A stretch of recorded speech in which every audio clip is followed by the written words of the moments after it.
Halo Sobat ICC, selamat datang di Devotion ICC Bandung. Pagi hari ini kita akan belajar mengenai sesuatu hal yang kita sering dengar, istilah yang orang suka bilang seperti ini, "You made my day." Ini pasti kita pernah dengar atau kita pernah mengalami, di mana seseorang berbuat sesuatu atau mengatakan sesuatu yang memberkati hati kita, yang membuat kita merasa semangat untuk hari itu. Kita akan lihat hidup seorang yang terkenal dengan panggilan The Rock. Nama aslinya Dwayne Johnson.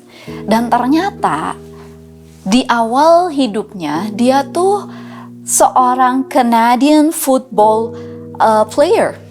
Gitu, jadi dia tuh sebenarnya ingin bermain di liga football di Kanada.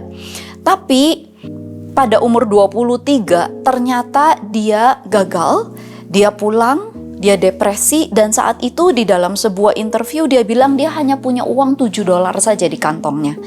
Tapi terus mamanya datang sama dia dan bilang, "You were born for more than this. I believe in you even now." Mamanya bilang, kamu lahir untuk sebuah tujuan yang jauh lebih baik daripada ini. Dan bahkan di saat seperti ini pun, saya tetap percaya kamu. Di dalam interview oleh media, Dwayne Johnson bilang perkataan ibunya ini seolah meriset hidupnya, meriset kembali tujuannya, sehingga akhirnya dia memilih wrestling. Kemudian keluarlah berita-berita tentang dia dengan nama The Rock. Dia mulai naik karirnya, kemudian dia mencoba acting dan sekarang menjadi producer, dan dia sudah menghasilkan jutaan dolar saat ini. Dan itu adalah impact dari sebuah kata-kata yang memberikan dorongan atau encouragement dari ibunya. Kata-kata itu menjadi benih. Ada ayat di Alkitab di Amsal 18 ayat 21, saya akan bacakan. Hidup dan mati dikuasai lidah. Siapa suka menggemakannya akan memakan buahnya. Ada versi bahasa Inggris yang bilang dengan lebih jelas, lebih simple, the tongue has the power of life and death. Jadi lidah ini bisa menentukan seseorang hidup atau mati. Saya ingin tanya, pernahkah saudara merasa tersentuh karena melihat sesuatu atau mendengar sesuatu? Misalnya, melihat seorang kakak yang menemani adiknya bermain. Kalau difikirkan secara logika, walaupun misalnya kita tidak kenal dengan kakak beradik ini, tapi kita berpikir seorang anak pasti punya ego. Dia pasti lebih ingin bermain sesuatu yang dia suka. Apakah itu main bola, main game online, atau apapun. Tapi seorang kakak ini menemani adiknya main berjam-jam hanya untuk melihat adiknya senyum, adiknya tertawa, adiknya happy, supaya adiknya nggak bosen. Saya pernah melihat kejadian ini dan hati saya tersentuh. Saya hampiri anak ini dan saya bilang, kamu hebat. Saya belum tentu bisa lakukan apa yang kamu lakukan. Dan anak ini tersenyum. Pernahkah saudara, apakah itu secara spontan atau saudara rencanakan memberikan sebuah pujian atau complimenting, sesuatu yang lahir tulus dari hati saudara karena saudara melihat sesuatu yang dilakukan seseorang atau mendengar sesuatu perkataan orang lain. Memberi pujian ini seperti memberikan insentif atau memberikan modal bagi orang itu. Dan dari situlah lahir kata-kata, "You made my day."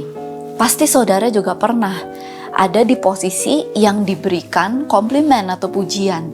Kemudian saudara bilang sama orang itu, "Thank you ya, you made my day. Hari ini jadi berarti karena perkataanmu."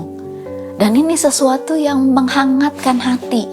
Sesuatu yang menjadi modal untuk hari itu kita bekerja, melakukan kegiatan. menjadi insentif. Karena sebaliknya, Amsal bilang perkataan bisa membunuh orang. Dan firman Tuhan berkata jangan membunuh.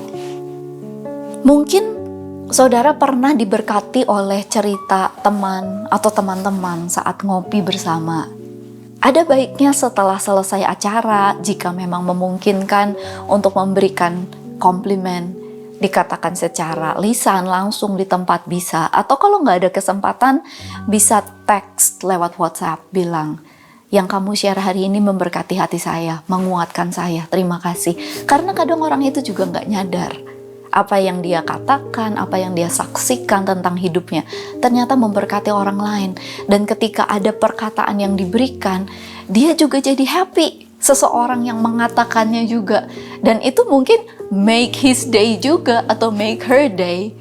Gitu. Jadi ini sesuatu yang baik untuk digulirkan sehari-hari.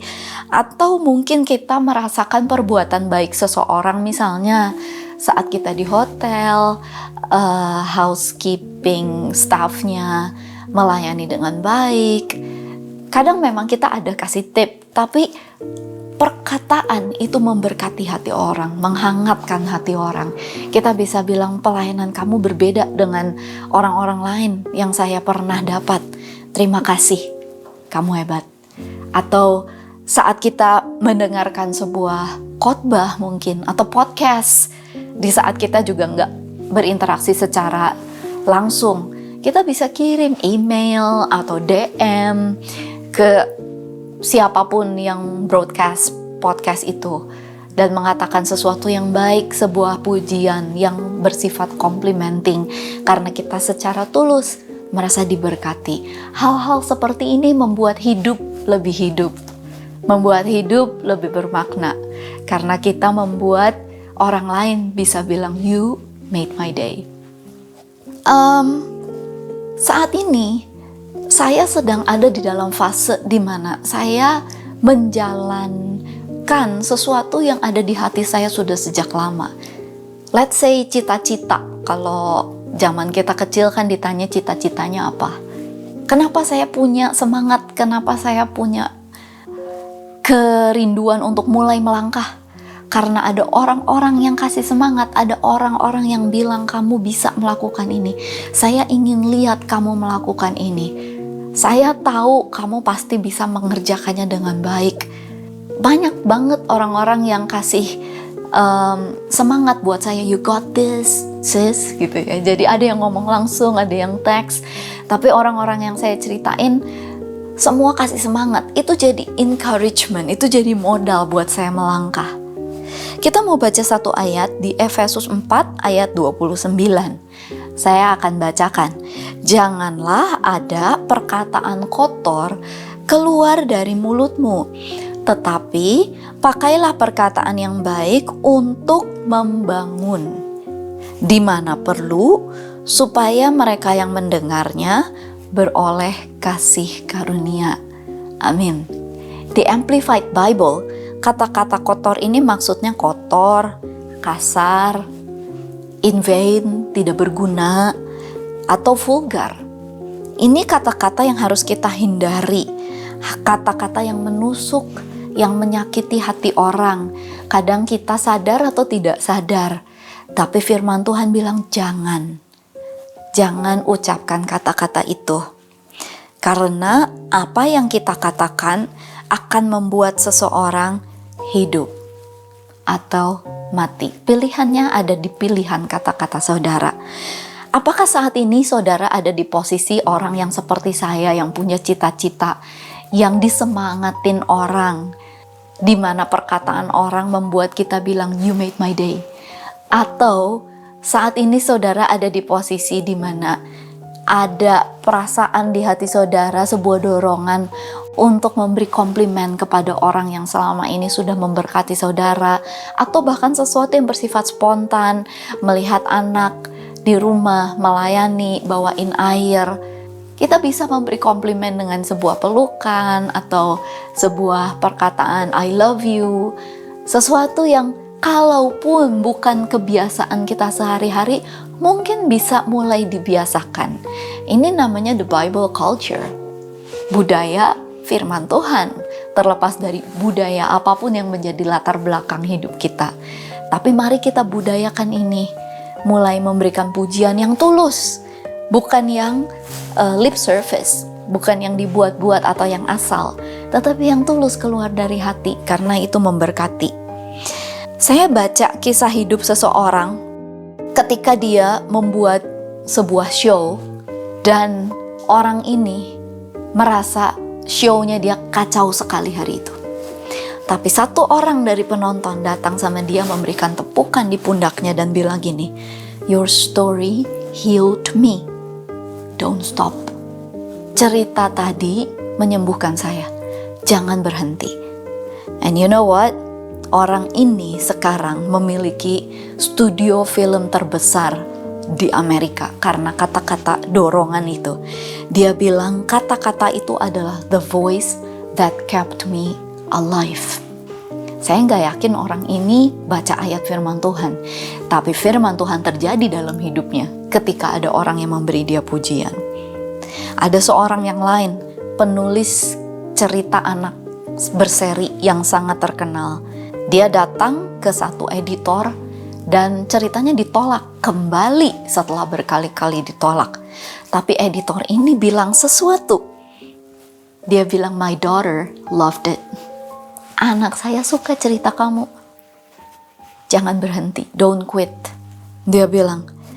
Dan si penulis ini bilang kata-kata bahwa anak perempuannya suka dengan ceritanya itu menjadi spark gitu, kayak kembang api yang meyakinkan bahwa dia tidak sedang buang-buang waktu menulis buku.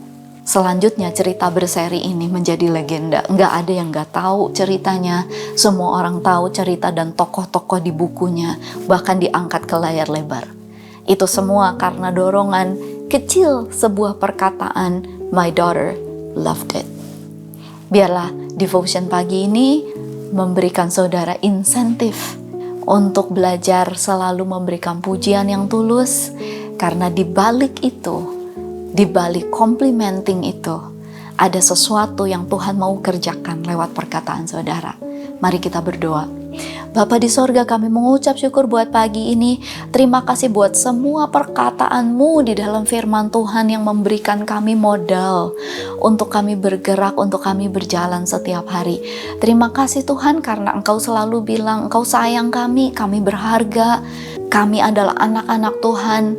Dan bantu kami Tuhan untuk kami melakukan yang sama buat teman-teman kami, saudara-saudara kami, sehingga perkataan kami memberi kehidupan dalam hidup orang lain.